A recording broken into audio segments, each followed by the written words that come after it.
Millions of Americans tune in each year to what's been the most watched TV event in U.S. history, the Super Bowl. Maybe your team didn't make it, but that's okay, because while two other teams you couldn't care less about duke it out on the field, a ton of other players off the field will be winning and losing too. And guess what? You might be one of them. Let's kick things off with the biggest loser. No, not the show, but close enough. Your waistline. Because apparently after Thanksgiving, Super Bowl Sunday is the biggest food consumption day in the US. We're talking 80 million avocados mashed up to make your favorite guac that you'll be dipping with more than 11 million pounds of chips.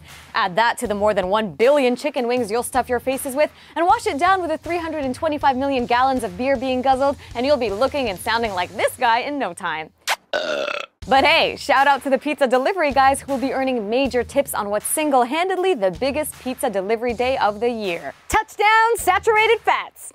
Your food-induced coma/hangover brings us to our next loser, your employers. That's because a whole bunch of you will be calling in sick on Monday, self-diagnosed with Super Bowl-itis. Past years have seen 1.5 million of you slackers come down with it, making Super Bowl Monday one of the least productive days in the year. Oh, hello, advertisers and game broadcasters. Welcome to the winner's table. Advertisers, you know damn well that you have a captive audience of more than 100 million people who will actually watch your commercials on this day and this day only. So I get why you dished out $4.5 million for a 30-second spot. And NBC should really be thanking you for the $350 million in revenue they'll be getting for broadcasting it all. Whenever there's raging testosterone in the air, women tend to lose. In this case, the severely underpaid NFL cheerleaders. Even though they look this fly shaking their pom-poms and what their mamas gave them, the average NFL cheerleader makes anywhere from a whopping $70 to $150 a game, often not even being paid for practice or public appearances. So, in an industry making almost $10 billion a year, you have team employees not making enough to even pay the basic bills? Touchdown patriarchy!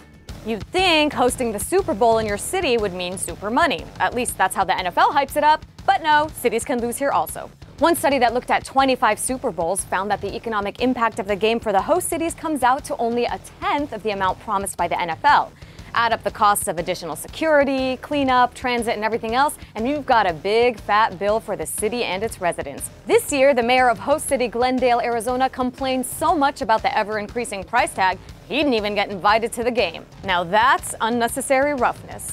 This brings us to our final and most obvious winner, the NFL, which rakes in close to $10 billion a year, making it the most valued sports league in the world.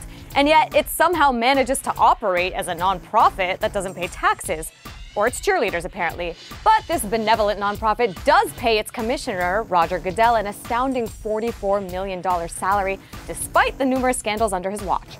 Cha-ching! There you have it, folks, the winners and losers whenever the Super Bowl comes around. But one thing is for sure, we all win if Marshawn Lynch keeps giving those interviews. Still having fun, Marshawn? Yeah. The leaked footage of Ray Rice's assault sparked an onslaught of shock, disgust, and even judgment of Janae.